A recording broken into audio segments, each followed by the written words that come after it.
좀 저를 꼭 좀 찍어주시면 좋겠다는 이런 말 하기 힘들죠. 조선이 나오니까. 신동욱 최고위원 후보자 님 오셨습니다. 신동욱 의원님 모셨습니다. 안녕하십니까? 예, 반갑습니다. 안녕하십니까? 예.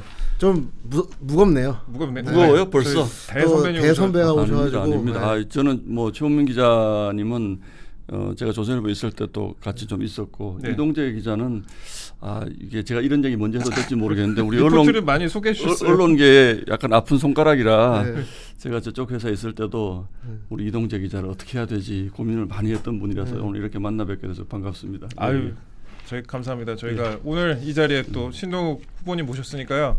오늘 저희랑 또 재미있는 시간 보내주시면 감사하겠습니다. 재밌게 해보시죠. 저희 생각보다 젊은 층이 많이 보는 프로그램이기 때문에 그럴 것 같아요. 늘 궁금한 게 있었는데 콤비를 자주 입으시잖아요.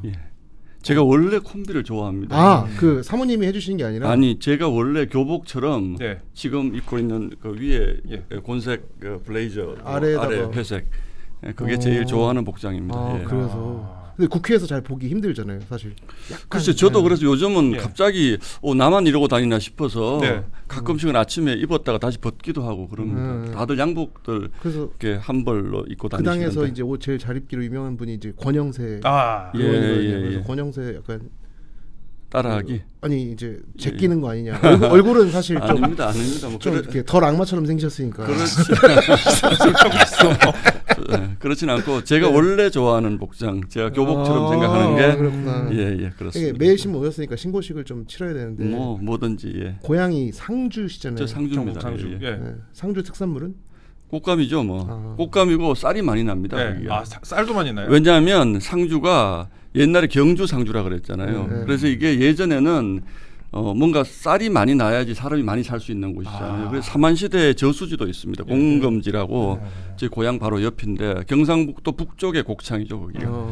그래서 쌀 많이 나고 그래서 삼백의 고향이라고 그러는데 또 꽃감도 많이 나고 또 삼배 생산을 많이 하고. 그래서 상주에 스타벅스 있게요, 없게요? 있을 거요 아마. 저 하나 있습니다. 있는 것 같아요. 맥도날드는 못 본 것 같은데요. 맥도날드 코리아에 한마디 해주십시오. 상주 시민들에게 맥도날드를 열어달라고. 그러니까요. 상주 시민들에게 맥도날드 좀 열어주세요.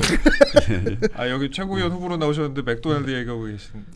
맥도날드가 없는 동네가 롯데리아 있으면 되죠. 그렇지 않습니다. 그런데 이제 상주도 그렇지 다른 뭐 지방 도시들이 그렇고 다 이제 젊은 인구가 많이 줄고 상주가 예전에는 굉장히 큰 경상북도 이제 쪽의 중심 도시였는데 지금은 이제 뭐 인구가 한 10만 밑으로 떨어진 지가 한참 돼서 저도 지역 가면 고향이고 아직 뭐 어머니가 계셔서 자주 가는데 참 마음이 아픕니다. 좀 지역도 발전했으면 좋겠다는 생각을 하죠. 저 댓글 잠깐 읽어드리면 성수동에서 뵀는데 키가 되게 크시다라는 댓글이 키 몇이세요? 저는 183이요. 성수동 자주 안 가는데 언제 뵀는지 모르겠네요. 스테이트에서 한번 뵀었다고. 그리고 댓글 보니까 신동욱 찍었어요라고 말씀하십니다. 감사합니다. 제가 시작됐죠. 오늘 내일 투표. 오늘 내일입니다. 여러분 오늘하고 내일 투표가 진행된다고 하니까요. 그 모바일 투표 당원들께서 모바일 투표하시고 그 다음에 당원 아닌 분들 20%는 이게 전화로 오는 거죠? 전화로 가고요. 오늘은 모바일이고 내일은 ARS로 ARS로 아마 부르실 것 같은데 아무리 미워도 투표는 많이 해주셔서 저희 당이 제대로 된 지도부 좀 구성할 수 있게 그렇게 도와주시면 좋겠습니다. 알겠습니다. 최민 기자님 뭐 더 여쭤볼 거 있다면 아이스 브레이킹 이 정도로 하고 이 정도로 해요? 괴롭히는 시간으로 가시죠. 알겠습니다. 뭘 괴롭혀? 좀 어렵다. 언론사 배우시니까. 선배님 오시니까 또 뭐 어렵다. 저희가 이제 저는 이 방송 자주 보는데 우리 최원민 기자가 이렇게 또 이러는 건 처음 보는 것 같아요. 제가 몸이 안 풀려가지고. 몸이 안 풀렸어요? 권력 앞에 좀 약해가지고. 약합니다. 바람 불자마자 바로 눕는 스타일이라서. 이미 뒤로 누워 있어갖고 지금.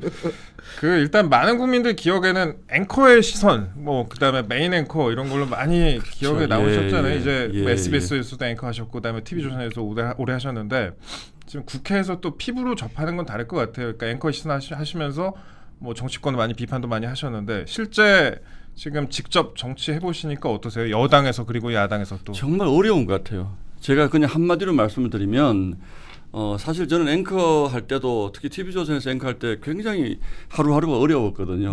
뭐 그때 사실은 문재인 정부 때도 문재인 전 대통령이 표정은 온화하시지만 밑으로 또 굉장히 언론에게 특히 이제 보수 언론을 압박하는 정책을 많이 피셨기 때문에 저희 TV조선은 굉장히 어려웠는데 그래도 뭐 그때는 내가 용기만 가지면 네. 하고 싶은 얘기 하고 누가 뭐라 그러더라도 그냥 자신 있게 하면 되는데 이 정치권은 이해 당사자가 이제 우리 당 안에도 있고 뭐 또 민주당도 있고 또 일반 국민도 있고 국민도 여러 계층이고 하니까 정말로 그 눈높이에 맞춰가는 것이 정말 어려운 것 같고 정말 그런 점에서는 앵커 할 때가 그립죠. 그때는 뭐 내가 하고 싶은 얘기 그것도 밑에 수화도 많았으니까. 다 했으니까.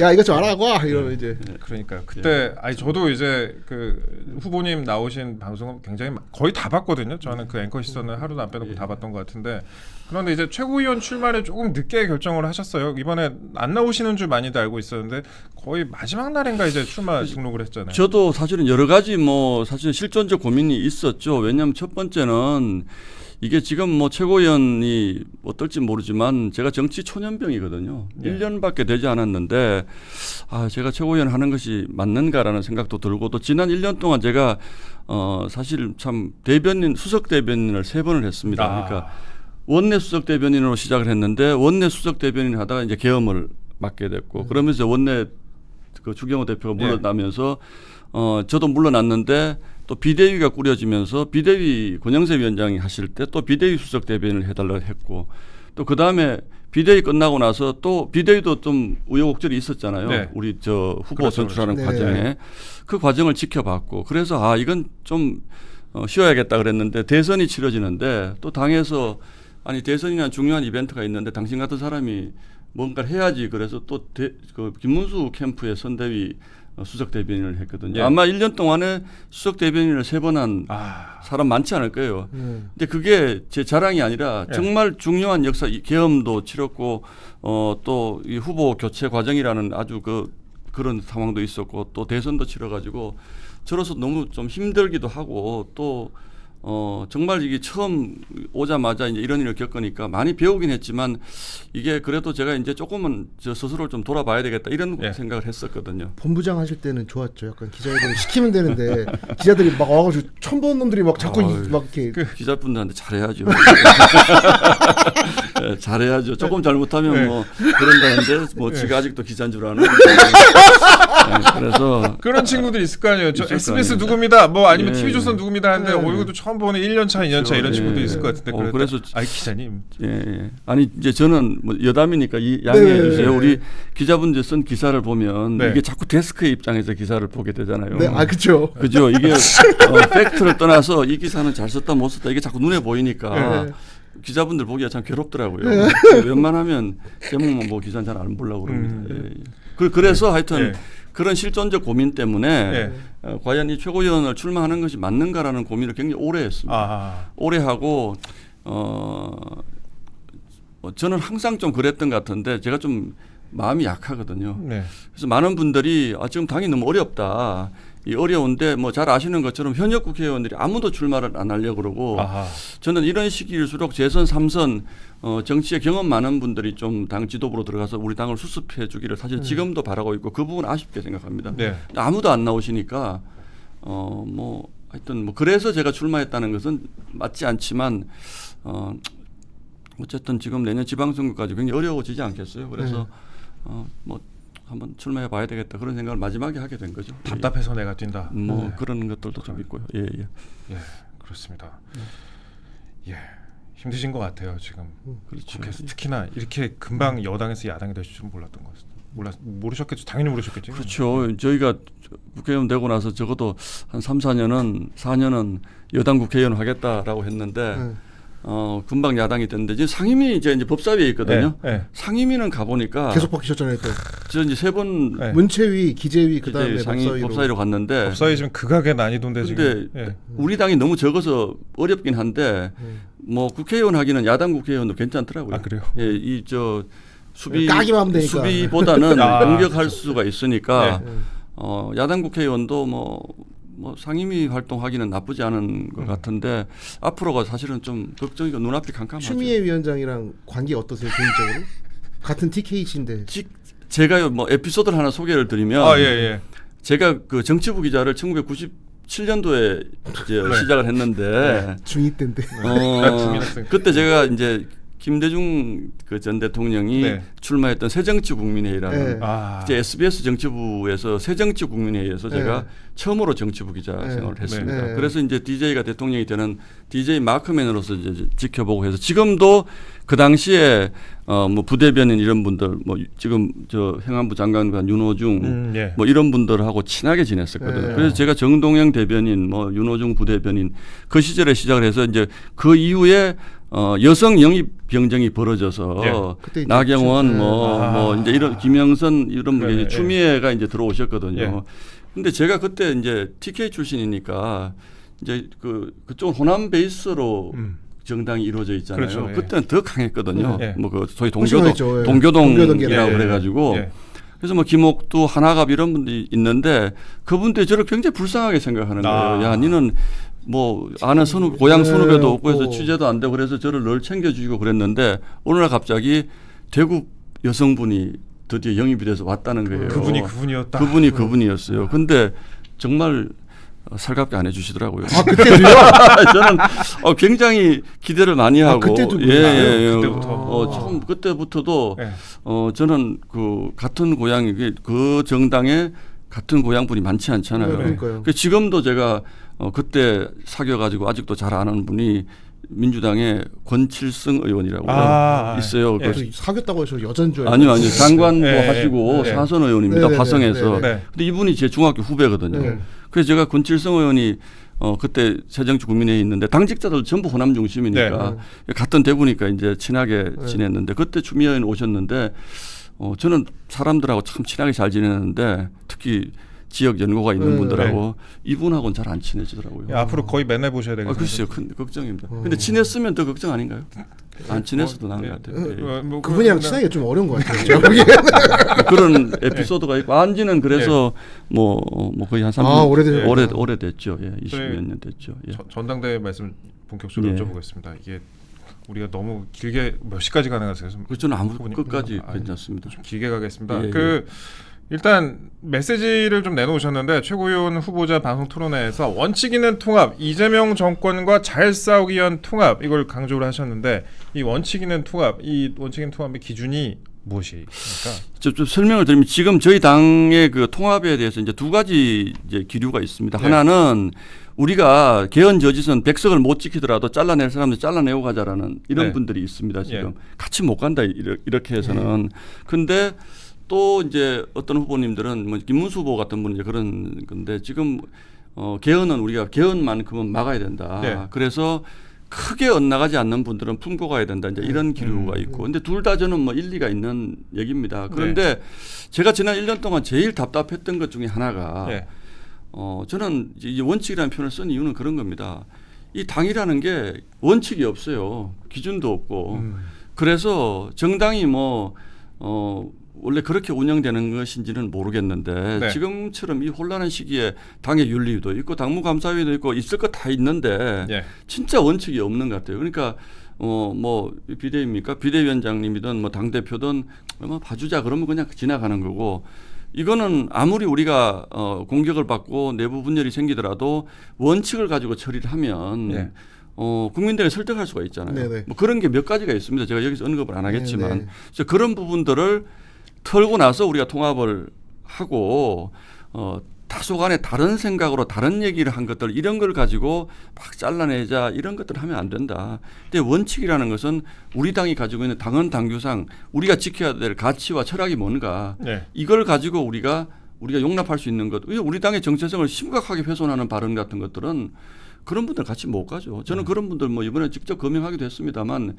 그분들에 대해서는 좀 정리해야 된다고 생각합니다. 다만 그것이 감정으로 하면 안 되고 예를 들어서 이거죠. 우리 그 전한길 강사님에 대해서 자꾸 뭐 어떤 분은 절연해야 된다. 또 어떤 분은 징계가 너무 약하다. 또 어떤 분은 너무 징계가 세다. 이렇게 표현을 하시는데 저는 그 부분도 역시 그분이 우리 당 안에 들어와 있는 그분의 지위라는 게 있지 않습니까? 그분의 지위와 또 그분의 역할과 이것이 당헌 당규상 뭘 잘못했는지 이 부분을 분명히 우리 당원들에게 밝히고 그래서 이분과는 같이 갈 수 없다라든지 그럼에도 불구하고 이분을 우리가 징계할 사유는 없다라든지 그렇게 저는 원칙을 가지고 가야 된다는 거예요. 그래서 이게 꼭 무슨 지도부의 무슨 감정으로 처리하는 것 같은 이런 거는 좀 안 했으면 좋겠다. 이 우리 당이 앞으로도 저는 그렇게 좀 가야 된다고 보고 있습니다. 아까 이제 거론했다고 말씀하셨는데 거론하신 분이 그러니까 조경태 의원, 조경태 예, 맞습니다. 예. 그러니까 그 통합의 기준에서 그러니까 그러면 조경태 의원은 일단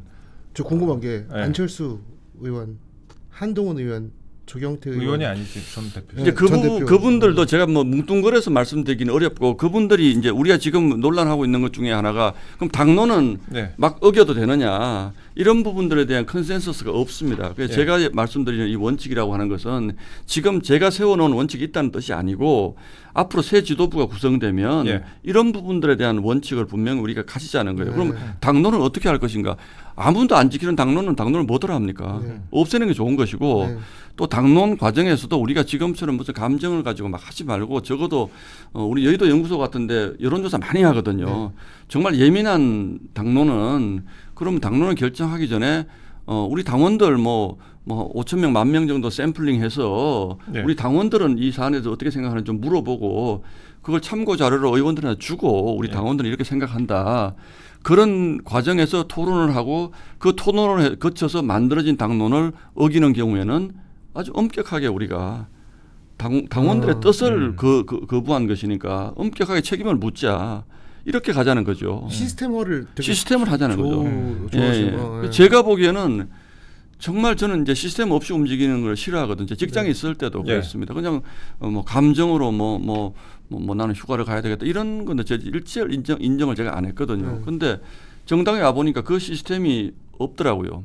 당원 당규가 말씀하시죠. 예. 당원 당규가 있는데도 이것도 아무 실효적인 어떤 그 기준이 없어요. 그러니까 이 부분들을 좀 했으면 좋겠다는 거예요. 민주당에 비해서 더 시스템이 더 없는 것 같아요. 더 없다라고 저는 느껴지더라고요. 민주당 정확히 모르겠는데 그냥 추상적인 표현을 하면 당의 기강이 전혀 없는 거죠. 제가 보기에는. 네. 그 어제 이제 제가 토론회 보다가 말씀하신 게 당대표. 이제 통합 원칙 있는 통합 예.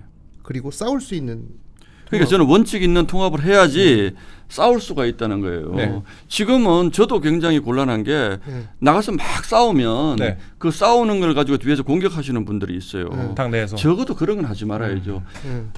그와 내가 싸우는 건 있을 수 있습니다. 네. 그는 언론을 두고 싸우든 뭐 SNS로 싸우든 싸울 수 있습니다. 근데 어느 누가 전쟁터에 나갔단 말이에요. 네.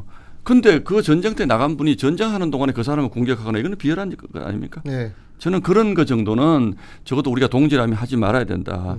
그 사람과 나도 싸우지 않는 통합을 얘기하는 것이 아닙니다. 우리가 적어도 전쟁이 일어나면 전선을 흐트러뜨리는 이적 행위 같은 건 하지 말아야 된다. 조경태 의원님 제가 자꾸 제가 1년 동안 당 대변인 하면서 당의 공식 입장을 대변하기 때문에 어떤 실명을 거론해서 제가 누구를 비판한 적이 없습니다.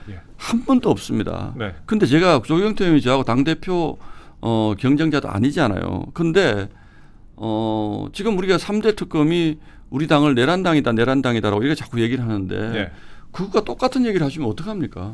저는 절대로 인정할 수 없거든요. 그 부분에 대해서. 뭐 그날 밤에 우리가 무슨 계엄을 안 막으려고 했다. 이거는 전부 민주당이 소설로 써낸 프레임에 불과한 것인데 본인도 그거 잘 알 거 아닙니까? 궁금한 게 있으면 물어보고 해야지. 실제로 그렇게 주장하는 사람도 없는데 우리 당 안에 내란 동조 세력이 있다.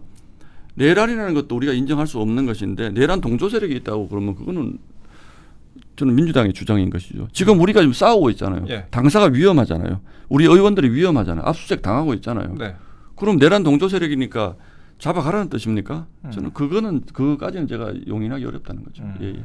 조선에서 저랑 사실 한솥밥을 잠깐 드셨는데 제가 이런 얘기를 하면 안 되는군요. 근데 어쨌든 저 궁금한 게 지난해 탄핵 국면에 접어들고서 조선일보 구독자들이 되게 많이 이탈을 했어요. 그리고 이제 조금 오른쪽에 계신 분들은 조선일보가 왜 제대로 싸우지 않느냐. 여기에 대해서 혹시 저는요, 어떠셨어요? 그 제도권 언론은 한계가 있다고 저는 생각을 하고 있고요. 네. 제가 그 TV조선에 있을 때도 사실은 제가 그 문재인 대통령만 비판한 것이 아니고 윤석열 대통령도 굉장히 많이 비판을 했고 네. 언론이라고 하는 것은 언론의 기본적인 사명 같은 것이 있잖아요. 근데 네. 이제 저희가 보기에 이제 그 당시 상황에 대해서 조선일보에 대해서 조선일보까지 이렇게 하나라는 서운함이 있는 지점들이 분명히 있습니다. 그러나 그걸 가지고 제가 조선일보에 대해서 어떻게 하셔야 됩니다. 이런 얘기는 할 수도 없는 것이고 그건 뭐 조선일보의 판단을 저는 존중을 합니다. 저희가 지금 뭐 그 메이저 언론에 대해서도 그렇고 또 방송 관련해 가지고도 지금 방송법 이제 통과 그렇죠. 이런 예. 과정들을 보면서 왜 이렇게 언론을 장악하려고 하겠습니까? 알아서 그렇게 하게 만들기 위해서 하는 거잖아요. 뭐 제 입장에서는 그렇지만 그러나 뭐 언론사가 판단하는 것에 대해서 저는 뭐 제가 언론에 오래 있었기 때문에 네. 평가하고 싶은 생각이 제가 없습니다. 누군가를 네. 인터뷰할 때 항상 제가 찾아보는 게 구글에다가 그 사람 이름 플러스 논란, 의혹 이런 거를 찾아보거든요. 저도 어떤 논란이 있던가요? 별로 많이 없어요. 네. 근데 이게 좋은 걸 수도 있는데 예. 저는 이제 정치인으로서는 조금 이거 덜 싸우는 사람 아닌가라는 느낌이 드는데 이제 저희가 이제 아시겠지만 조선에 보면 딱 떨어지지 않으면 못 가게 하잖아요, 위에서. 그렇죠. 데스크 선배들이 이게 너무 심해요. 다른 언론사 저는 많이 다녀봤지만 그래서 고생 많이 하셨잖아요. 막 시어머니들이 너무 많이 달라붙어갖고 이거 안 된다 계속 한데 그걸 싸울 때마다 사실 단단해지긴 하지만 어떤 사안을 봤을 때 야 이거 외통수 걸렸다 이거는 싸우자라고 판단을 할 때가 정치와 언론이 완전 다르고 조선은 그게 더 보수적이잖아요. 근데 그것 때문에 딜레마는 없으세요? 근데 제도권 언론 특히 레거시 미디어들은 네. 제일 중요하게 생각하는 게 팩트 체크잖아요. 그렇죠. 네. 예. 사실은 팩트 체크를 중요하게 생각하니까 네. 그 기자의 팩트 체크에 더해서 데스크까지 그거를 내가 이게 맞다라는 네. 확신이 없으면 추구를 잘 못하게 하는 납득시켜야 돼. 예. 측면이 분명히 있습니다. 근데 저는 조선보다도 더 보수적인 그러니까 그 기사 출고 과정이 보수적인 SBS에서 평생을 살았거든요. SBS가 더 조선보다 아니요. 이게 논조가 보수적이라는 것이 아니고 네. 거긴 지상파기 때문에 신중할 수밖에 없다. 신중하고 중립적이라는 거예요. 훨씬 더. 그래서 정파적으로 어느 한쪽에 이렇게 치우치고 하는 것에 대해서 굉장히 보수적입니다. SBS 같은 경우에는 네. 보수 성향이라는 것이 아니고 조심을 많이 한다는 네. 거예요. 제가 25년을 SBS에서 앵커를 하면서 정말 많이 그 힘들고 단련이 됐거든요. 예. 제가 왜 조선으로 방송사를 옮겼냐 하면 답답해서 옮긴 거예요. 2017년도에 이제 문재인 정부로 정권이 바뀌었는데 그렇죠. 사실 지상파 방송사들은 정권이 바뀌면 거의 비판적인 것들을 쓰기 어려워집니다. 구조적으로. 네. 특히 지금 뭐 노조가 사실은 거의 네. 그 뒤에서 작용을 많이 하기 네네. 때문에 저는 사실은 못 견디겠더라고요. 근데 그 당시에 이제 SBS에서 제가 그래도 나름대로 괜찮았거든요. 뭐 워싱턴 특파원 갔다 오고 갑자기 되게 좋으셨어요. 아니 제가 SBS에 있어서도 뭐 그냥 그저 뭐 일시적으로 어려웠을 수도 있겠지만 네, 네. 좀 안락하게 잘 지낼 수 있는 근데 그때 제가 TV조선에서 이제 오라 그래가지고 한 2달 고민하다가 가겠다고 그랬더니 많은 분들이 아니 지금 다 망해가는 회사에 왜 가냐고 저보고 막 초반에 힘들었었잖아요. 왜냐하면 제가 갈 때 네. 정말 박근혜 시스템은 안돼 대통령이 탄핵 당하고 맞아. 정말 어려웠어요. TV조 네. 잘 아시잖아요. 네, 그때 네, 채널에 네. 있었으니까. 그래가지고 조선일보로서는 뭔가 이제 새로운 돌파가 필요했던 시점이고 그래서 이제 저를 뭐 어떻게 좋게 보셨는지 하여튼 오라 그랬는데 저는 이제 현실적인 고민이 SBS 월급도 많이 주고 좋은데 내가 T조가 더 적게 줬어요? 그건 아니죠. 아니 그건 아닌데 그건 아닌데 편안하고 안락한데 네.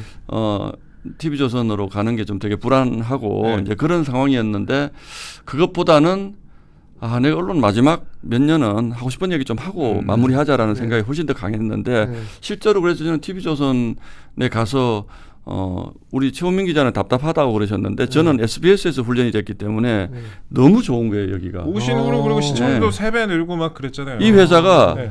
너무 좋은 거예요. 네. 근데 TV조선으로서는 또 뭐가 있냐면 조금만 잘못하면 방심이 제재 들어오잖아요. 네, 그렇죠. 근데 예. 뭐 극도로 훈련된 네. 제가 왔으니까 저는 한 번도 방심위의 제재를 받은 적이 없습니다. 네. 경고든 뭐든 한 예. 번도 받은 적이 없어요. 예. 그러니까 TV조선은 약간의 위험을 제거하는데 이제 저가 기여를 한 점이 분명히 있죠. 그러니까 서로가 이제 그 부분을 맞았던 거고 저는 지금도 TV조선에 대해서는 굉장히 고맙게 생각합니다. 그러면 제가 TV조선대 SBS 둘 중에 선택하시라면은 이제 다른 거죠. 아니요. 답변하셔야죠. 어? 네, 다시 꼭 해야 답변을 해야 돼요. 그럼요. 누가 주는가 답변해야죠. 아니 뭐 개인적으로는 TV조선이 있었어야 더 좋았죠. 아, 예. 네, 좋았죠. TV조선 더 좋다. 아, 왜냐하면 이게 회사가 더 좋다가 아니라 예. 저는 그 정도면 정말 그 회사에서 저에게 100%더 하고 싶은 대로 했죠. 왜냐하면 대로 할 수 있게 저한테 그 권한을 주셨기 때문에 우리 기자가 뭐 우리 흔히 하는 말로 뭐 가오로 사는 거 아닙니까? 네. 내가 하고 싶은 얘기 하는 게 중요하지 네. 무슨 좋은 책상에 필요하고 그런 건 아니잖아요. 네. 그래서 저는 뭐 TV조선에서 저에게 열어주신 가능성에 대해서는 지금도 정말 감사하게 생각을 하고 그래서 마지막에 나올 때도 정말 제가 예우를 다 갖춰서 나오려고 노력. 뉴스 그럼 뭘로 보세요? 예? 뉴스 무슨 뉴스 보세요? SBS 보세요? TV조선 보세요? 뭐 걸리는 대로 봅니다. 시간대가 네, 시간대별로 보고 그래서 뭐 다 좋은 회사고 네. 뭐 SBS도 저한테 많은 기회를 주신 회사라서 좋지만 TV조선은 정말 제가 특히 앵커의 시선이라는 걸 통해서 하고 싶은 얘기를 뭐 100%까지는 못했지만 80% 정도는 하고 나왔기 때문에 네. 언론계에서 제가 느꼈던 갈증이 좀 해소된 상태로 예. 언론계 생활을 마감을 할 수 있어서 아주 감사하게 생각하는 그래도 것입니다. TV조선은 어쨌든 레거시의 그런 그렇죠. 논리가 있잖아요. 그렇죠. 정치에서는 좀 더 나가야 될 때가 있고 좀 더 선동해야 될 때가 요즘 있고 제가 많이 좋아졌다고들 그러더라고요. 그런데 그때 딜레마 없으세요? 아 이거 가도 되나 이거 30년 아우, 동안 너무 기자로서의 많죠. 마지막 너무 야 많죠. 이거 넣고 이거까지 하면 싶은 내가 거, 기자 예. 출신인데 안 되는데 약간 이런. 너무 네. 많죠. 너무 많고 네. 이제 그 부분에서 1년이 지나면서 어쨌든 그 부분을 정치라는 것은 어떤 이념의 결합체이기 때문에 내가 무슨 과거의 어떤 직업 때문에 뒷짐지고 있을 수는 없다. 근데 너무 많았지만 어차피 정치를 시작했기 때문에 네. 깨가려고 노력을 하고 있습니다. 최근에 그 하나 더 여쭤보고 싶은 어떤 게 그 이상호 기자라고 혹시 아십니까? MBC에 있던. MBC 네, 이상호 이번에 이제 고발 대통령실 뉴스? 출입 됐는데 TV조선 기자가 옛날에 이제 그 드루킹 사건 관련해서 출판사 들어갔던 그 사건 관련해서 얼굴을 까버리고 이제 이 사람이 대통령실 출입했다 이거를 반론 없이 그냥 유튜브에다 올렸거든요. 이번에요. 네, 근데 그때 당시에 사실 TV조선 계셨었잖아요. 정말 제 인생에 네. 그 기억에 남는 기사죠. 드루킹 네. 사건은. 네. 그게 이제 저는 다른 분들은 어떻게 평가할지 모르지만 그게 이제 2018년 4월쯤이었을 맞습니다. 거예요. 아마 예, 예. 제가 이제 2017년 12월에 가서 정말 답답한 그때 문재인 정부 인기 얼마나 좋았습니까? 그렇죠. 뭐 예. 남북 정상회담 네. 한다 그러고 해서 정말 좋았을 때인데 이제 드루킹이 걸린 거잖아요. 네. 근데 저희가 이제 김경수가 바둑이라는 걸 처음으로 깠거든요. 아, 그래서 진짜 싫어하는데. 진짜 싫어. 네. 그러니까 그때는 김경수가 지금으로 치면 뭐 누구쯤 될까요? 뭐 하여튼 엄청 실세였습니다. 네. 근데 우리가 이제 그걸 깠는데 그러니까 문재인 정부로서는 정말 치명적인 게 발생을 한 거잖아요. 맞아요. 그래서 뭐 제가 보기에는 그걸 가지고 언론사를 압수수색할 만한 것도 아니고 네. 우리 기자가 그 노트북하고 다 이미 제출하고 해서 네. 별 것도 없어요. 맞아요. 그 소위 이제 그 파주 출판단지의 산채라고 하는 그 소위 이제 킹크랩 만들었던 거기에 뭐 한 번 현장에서 밤새고 취재하다가 네. 뭐 슬쩍 들어갔다 나온 게 네. 이제 CCTV에 잡힌 거거든요. 네. 근데 왜 들어와서 편집국장 노트북을 봐야 되고 언론사를 압수수색해야 되냐? 그래서 저희가 막았습니다. 맞습니다. 당시 그 앞에 그 팔 소리 예. 기억하실 거예요. 네네. 그리고 이제 그날 뉴스9에서 마지막에 정말 강도 높게 이거를 비판하고 해서 저는 그것 지금도 언론 자유를 지키는 아주 중요한 순간이라고 생각을 하고 있습니다. 그래서 그게 이제 저희 회사로서도 그 밤새 압수수색을 막으면서 우리가 정권과 저항해서 우리가 싸울 수 있다라는 어떤 일체감을 심어준 사건이고 예. 또 저는 문재인 정부가 거기서부터 흔들렸다고 생각해요. 기억하시지만 그것 때문에 김성태 당시 원내대표가 단식을 했잖아요. 예. 단식을 해서 끝내 특검을 이끌어내셨어요. 네. 그래서 제가 그저께도 방송 가서 김성태 전 총무님 만나서 대표님 만나서 그때 드루킹 특검을 안 해주셨으면 정말 압박을 제가 많이 받았습니다. 예. 그 청와대 뭐 수석 뭐 이런 분들이 네. 이거 좀 자제해라. 네. 뭐 경찰 쪽으로도 그렇고. 저는 그런 거 타협 안 하는 사람이거든요. 그래서 우리가 끝까지 갔죠. 그게 예. 뭐 저만 잘했다는 것이 아니고 이제 그 당시 네. 뭐 우리 이제 회사 전체가 네. 저는 TV조선이었기 때문에 할 수 있었던 보도라고 생각합니다. 추미애에게 그 영상 편지 한번. 추미애가 또 그때 야 특검하자 했잖아요. 감사합니다. 예. 그래서 이렇게 푸는 거야. 예, 감사합니다. 그때부터 이제 추미애 대표님이 이제 보수의 어머니가 되시기 시작을 했고 그래서 문재인 정부가 저는 흔들했다고 생각을 합니다. 그 사건으로 참 일생에 기억이 남는 보도가 정말 치열하게 어떻게 했습니다. 보면 친정인데 요즘 이제 방심이 방심 뭐 무슨 법이야 그거 방송 3법 예. 요거 가지고 필리버스터 이번에 한 7시간 하셨잖아요. 요거를 막을 방법이 현실적으로 있을까요? 저는요 네. 필리버스터 특히 많이 하시잖아요. 많이 하는데 제가 사실 제 마음에 마음이 가는 것만 저는 하거든요. 근데 이거는 제가 그날 갑자기 하게 돼가지고 제가 지금 과방위도 아니고 제가 이거를 갑자기 하게 돼가지고 원고 없이 그냥 자료만 좀 받아서 올라가서 했는데 정말 이건 안 되는 겁니다. 이 방송을 이렇게 하면 네. 뭐 길게 얘기할 거 없이 민주당 방송으로 다 만들면 이 정권도 안 좋은 제가 그날 했던 말 중에 정말 제 스스로는 중요하다고 생각하는 게 방송이나 언론 개혁은 정치권이 부담스러운 언론사를 만드는 것 이게 언론 개혁입니다. 그렇지 않습니까? 그렇죠. 예. 내 마음대로 할 수 있는 언론사 무슨 언론사입니까? 그래서 언론 개혁을 우리가 하고자 하는 이유는 어떤 정권이 들어서더라도 국민을 함부로 보지 못하게 하는 것, 언론을 무시하지 못하게 만드는 언론사를 만들어주는 것, 예. 이게 저는 정치의 역할이라고 생각하는데 이 법은 완전히 그 반대입니다. 저는 그게 민주당에서도 언론 출신들이 있는데 많이 계시죠. 뭐. 이분들이 이걸 주도했다는 것에 대해서는 정말 저는 기자로서 좀 쪽팔린 일이라고 생각합니다. 정말 저 아까 이제 창피한 일이라고 후보님께서 드루킹 말씀하시니까 사실 저희도 그때 TV조선 저 채널에 있을 때 TV조선이 하니까 우리는 또 해야 되거든. 그러면은 저희도 TF를 만들어갖고 그때 채널 A도 킹클랩 저희가 압색 안 당했습니까? 거의 당할 뻔했을 겁니다. 그죠? 예, 저도 이제 채널 A도 그때 아마 그때 저희도 조마조마 했었는데 TV조선이 털렸다 그렇게 했었는데 우리가 그때 뭐 거기는 우리 파주에는 영향은 없었는데 저희가 이제 킹크랩을 최초로 보도를 했었어요. 맞아요, 그거 킹크랩은요. 좀 사연이 좀 있는데 그것도 참 엄청난 저는 일이었습니다. 그 보도 딱 보자마자 그랬는데 야 저런 기자가 있어 요즘 이러면서 무조건 데려와야 된다고. 저 한편으로는 또 그때 TV조선에서는 네. 제 얘기 잘 안 하긴 하는데 TV조선은 그렇게 막아냈는데 또 이렇게 여기는 못 노트북 막아. 몰래 갖다 내는 회사도 있고 뭐 그렇더라고요. 채널 A요? 네, 뭐, 얘기하세요. 그거 뭐 뭐 어때? 온 국민 다 하는 건데 근데 오늘 후보님 말씀이 이제 많이 들어야 되니까 옛날 생각이 나네요. 그 예. 언론관에 대해서 정부의 언론관에 대해서 저희가 많이 얘기를 하고 있잖아요. 근데 예. 최근에 이제 이재명 대통령이 국무회의에서 언론의 고의적인 왜곡 보도에 대한 책임을 물어야 된다 이렇게 얘기를 했습니다. 그러니까 뭐 유튜브에 대한 가짜 뉴스, 뭐 유튜브 가짜 뉴스 이 물론 문제가 있는 것이죠. 가짜 뉴스 문제가 있는 건데 뭐 징벌적 손해배상 이런 것도 언급을 하고 있습니다. 그런데 이게 결국에는 그 정파의 방향에 따라서 보도나 비판의 위축으로 작용할 수 있다. 이게 이제 특히 문제가 되는 거 아니겠습니까? 과연 기준이 공정하게 적용이 될 것인가?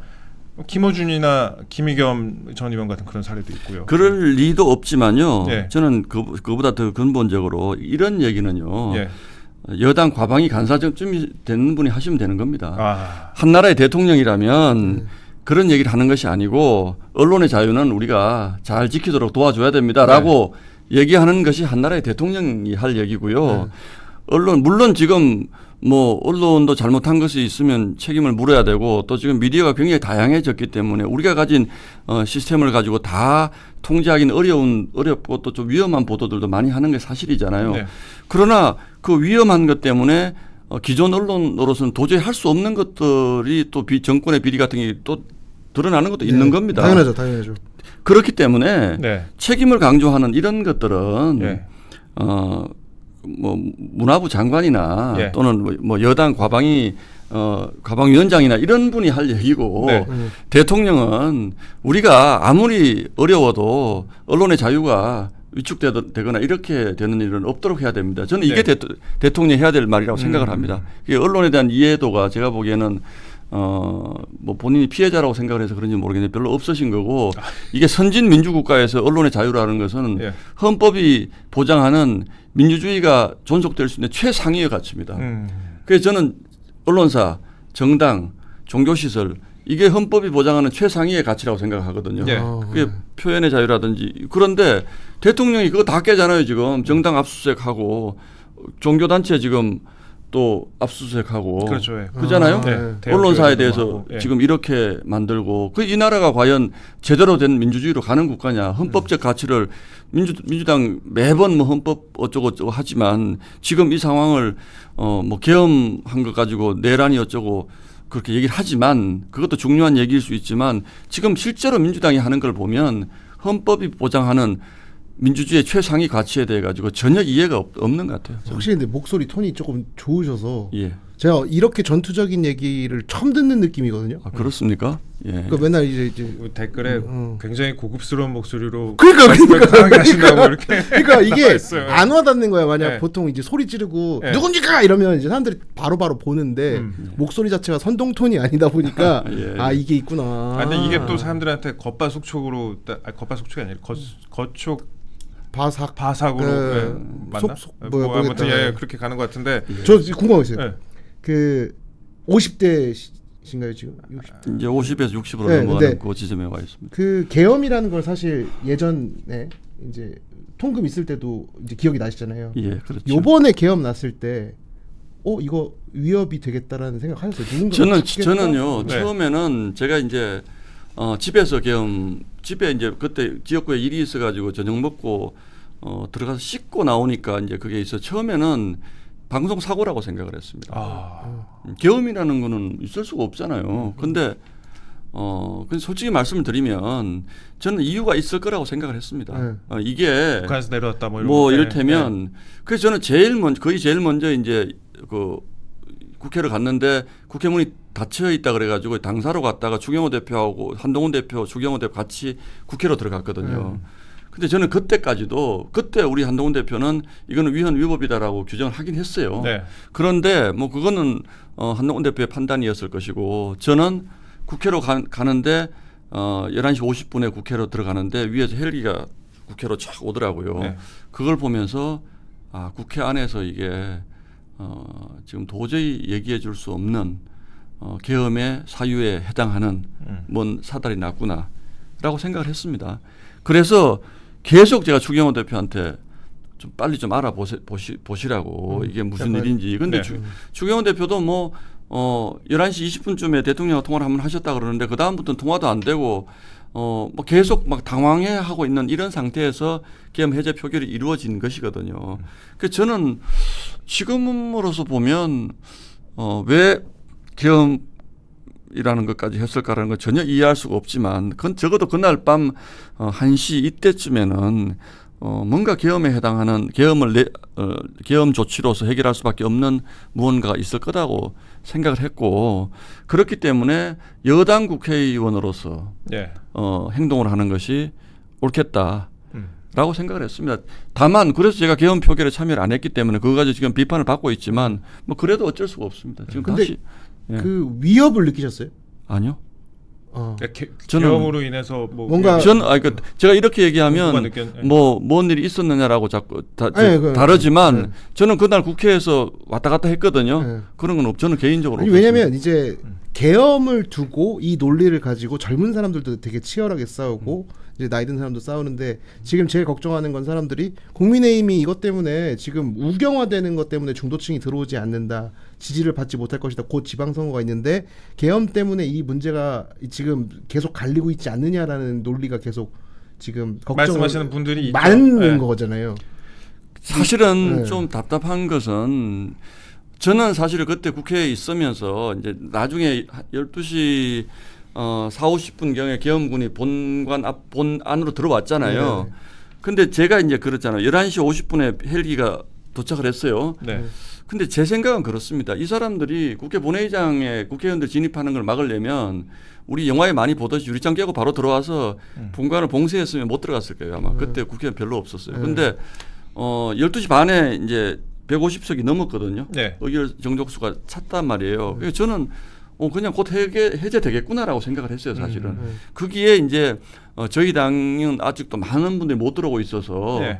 그래서 저는 가급적이면 어쨌든 많은 분들이 국회에 오는 것이 좋겠다라는 생각을 했고 실제로 추경호 원내대표도 국회의장이 전화가 와서 국회 문 열어라 지금 이렇게 얘기까지 하고 뭐 이랬던 것들이 있거든요. 네. 근데 그래서 저는 마지막에는 계엄군이 안으로 들어오면 우리라도 나가서 야 국회는 들어오지 말아라라고 막아야 된다고 생각했거든요. 막을 수 있을 거라고 생각을 했어요. 그러니까 아까 말씀드린 것처럼 야 뭐 총 맞을 것 같다 이런 생각은 전혀 없었죠. 예. 그러면은 이제 중도층의 마음을 뭐 좀 해야 지방선거에 이길 수 있다라고 얘기를 하잖아요.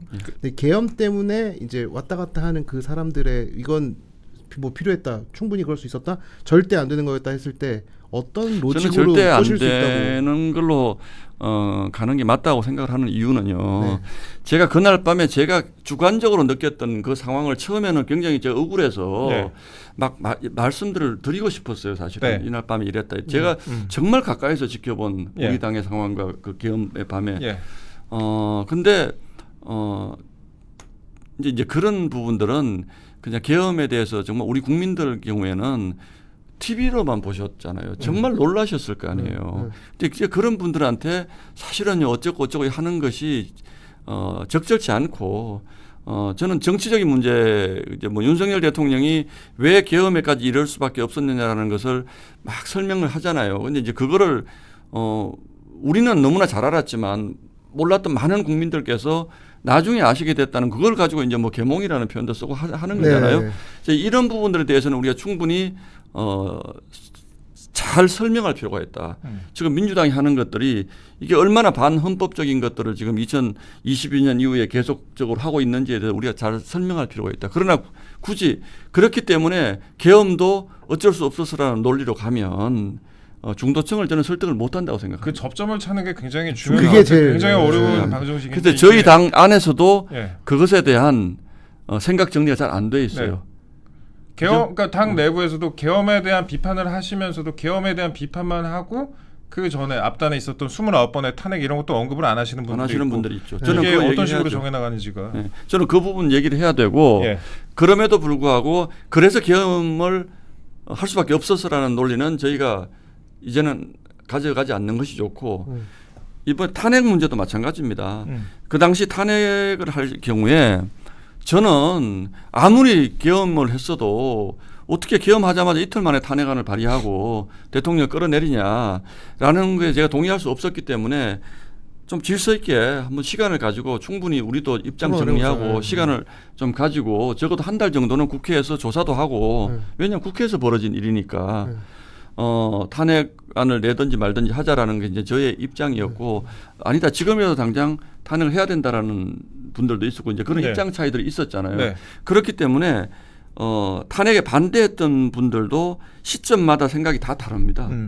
탄핵 소추안이 발의되고 나서 그때부터 반대했던 분들도 있고 또 대통령이 불법 수사의 대상이 돼가지고 공수처가 이렇게 막 그 함부로 네. 수사를 하고 이 시점이 잘못됐다, 절차가 잘못됐다라고 생각하시는 분들도 있고 헌법재판소에서 충분한 방어권이 보장이 안 됐기 때문에 이 탄핵이 잘못됐다라고 하시는 분들 네. 여러 부분들이 그렇죠. 있잖아요. 네. 근데 이거를 가지고 그 작은 부분을 가지고 우리가 다 싸울 필요 없다는 거예요.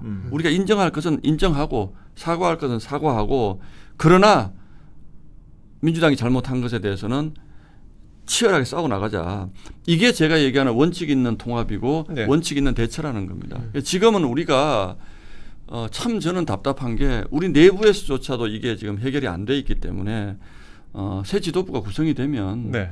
좀 이 부분에 대한 거는 좀 정말로 마지막으로 한번 정리하고 가는 것이 좋지 않을까 싶은 생각은. 그 말씀하신 부분이 결국 이제 특검 수사로 이어지는 거 아니겠습니까? 그 특검이 꼭 이래 공교롭게도 여당의 악재가 있으면은 특검에서 하나씩 뭐 뉴스가 나오고 그게 이제 전형적인 수법이죠. 예 그렇게 예, 나오는데 예. 이거에 대해서 지금 지도부가 대응이 사실 잘 안 되고 있고 그 다음에 특검에서 좀 국힘 당사 또 압수수색 또 시도도 하고 그랬잖아요. 이게 예. 영장도 아마 오늘까지로 알고 있는데 뭐 재발부 받겠죠. 재발부 또 받을 것 같은데 지도부에 입성을 하신다면 또 어떤 식으로 대응을 해야 될까요? 이런 특검의 수사라든지 특검의 이런 브리핑이라든지. 저는 기본적으로 특검이 과거에 어떤 식의 행태를 보여왔는지를 언론사에 있으면서 너무 많이 봐왔잖아요. 네. 실제로 특검 수사가 용두사미로 끝나는 경우가 굉장히 많죠. 많습니다. 그렇죠. 예. 그래서 지금도 보면 내란 특검이 저렇게 하고 있는데 과연 이게 내란이라는 것을 입증할 만한 뭔가가 있나? 우리 당을 내란당으로 몰고 있지만 실제로 그거에 대한 실체적인 뭐가 있나? 뭐 외환 북한을 자극했다는 수사도 뭐 열심히 했는데 처음에 무슨 뭐 드론을 날렸네 어쩌네 하더니 그거에 대해서도 또 별 말이 없잖아요 지금. 네. 그래서 지금 특검은 기본적으로 정치를 하는 것이지 수사를 하는 것은 아닐 가능성이 매우 높고 이런 부분에 대해서는 우리가 이제는 계속 언론에 대해서 알려나가는 방법밖에 없습니다. 저희가 뭐 할 수 있는 수단이라는 것이 이제 다만 아까 말씀드린 것처럼 저희가 지금 뭐 조사 요구를 받고 있는 의원들이 굉장히 많이 있지만 우리가 거기에 나가서 뭐 친절하게 설명해 줄 필요가 뭐가 있습니까? 네. 이런 부분에 대한 우리 당의 예. 이제 원칙 있는 대응을 결정을 해야 되겠죠. 예. 예. 누가 오셨습니까? 아예 그 예. 밖에 연예인이 잠깐 오셨고 그 아마 후보님 보러 오신 것 같아요. 아니 근데 유튜브 좀 하더니 이제 드립이 좀 많이 드셨습니다. 저희 존경하는 언론인 앞에서 그 정도 말씀. 제가 오늘 좀 충격받았던 게 회사에서 가끔 뵐 때는 네. 약간 말이 되게 없으신 약간 그 백조 같은 느낌이 있었거든요. 그거 형을 보고 이렇게 말 안 섞으려고 그러셨을 수도 있을 것 같고. 오늘 그걸 느낀 거예요. 생각보다 말이 좀 있으시네요. 네. 이게 약간 할 말을 이게- 합니다. 저희가 지금 예상한 시간, 예상 시간보다 20분. 20분이나 더 이렇게 모시고 아이고, 있는데 네. 이제 마지막으로 그러면은 예, 거의 예. 이제 가셔야 되니까요. 예, 예. 오늘부터 이제 투표 시작되는데 예. 왜 신동욱인가? 예. 피할 시간. 뭐 제가 아까도 말씀을 드렸지만 예. 이게 제가 정치를 하고 보니까 정치가 정말로 어렵더라고요. 네. 그래서 정치도 어떤 방식으로든 훈련된 사람들이 해야 되는 것이 맞고 또 잘해야 되는 것이 맞고 더구나 저희 당이 지금 굉장히 어렵기 때문에 뭔가를 하더라도 제대로 할 수 있는 사람이 필요하다고 저는 생각을 합니다. 그래서 네. 제가 아까 그런 말씀 드린 것도 저는 늘 내가 이제 우리 그 언론인으로 살아오면서 정말 우리 시청자분들 국민들한테 받은 것이 많다고 생각하기 때문에 그걸 되돌려 드려야 된다는 생각으로 저는 하고 있는데 예. 싸우더라도 그냥 막 싸우면 안 되잖아요. 우리가 술 먹고 지나가는 사람 아무나 하고 싸울 수는 없지 않습니까? 네. 제대로 싸우는 것이 중요하고 국민들한테 설득할 수 있는 싸움꾼이 필요한 것이고 또 지금 많은 분들이 저희 당에 대해서 등을 돌리고 있기 때문에 그분들을 잘 설득해서 돌아오게 만드는 것이 저희 다음 지도부의 큰 역할이라고 생각하는데 비교적 제가 이제 언론계에 오래 생활을 하면서 조금 커뮤니케이션 하는 방식에 대해서는 제가 좀 숙달이 돼 있는 사람이니까 물론 뭐 속 시원하게 막 이제 큰 소리로 싸워 주시는 분도 필요하지만 좀 이론적이고 논리적으로 싸워 주실 분이 저희 당에는 정말 필요하다고 생각하기 때문에 좀 저를 꼭 좀 찍어 주시면 좋겠다는 이런 말 하기 힘들죠. 조선이 예, 나오니까. 마지막으로 드립니다. 예. 알겠습니다. 뭐 최 기자님 하실 말씀 있으세요? 이상입니다. 네, 네. 알겠습니다. 저희 지금까지 신동욱 의원님, 신동욱 국민의힘 최고위원 후보님과 50분 넘게 인터뷰했습니다. 저희가 원래 준비했던 시간보다 20분을 훌쩍 넘겼는데 오늘 글쎄요 인간 신동욱이라고 저는 생각합니다. 이 저희가 쪼개서 올릴 거거든요. 그 썸네일도 인간 신동욱이라고 올릴 건데 그 신동욱 후보님에 대해서 알 수 있는 되게 소중한 시간이었던 것 같습니다. 그 동안에 어떻게 보면 TV나 아니면은 또 정치권에서 접했던 이미지와는 또 다른 매력을 또 너무 광고하는 거네요. 네. 느끼실 수 있을 거라고 생각하고요. 또 오늘 촌철살인 멘트도 많이 날려주셔가지고 또 언론인으로서 또 이런 분이었구나 하는 그런 또 여러분들이 많이 정보를 얻어갈 수 있을 것 같습니다. 예, 저희 지금까지 신동욱 후보님과 함께했습니다. 고생하셨습니다. 예, 감사합니다. 고맙습니다. 네.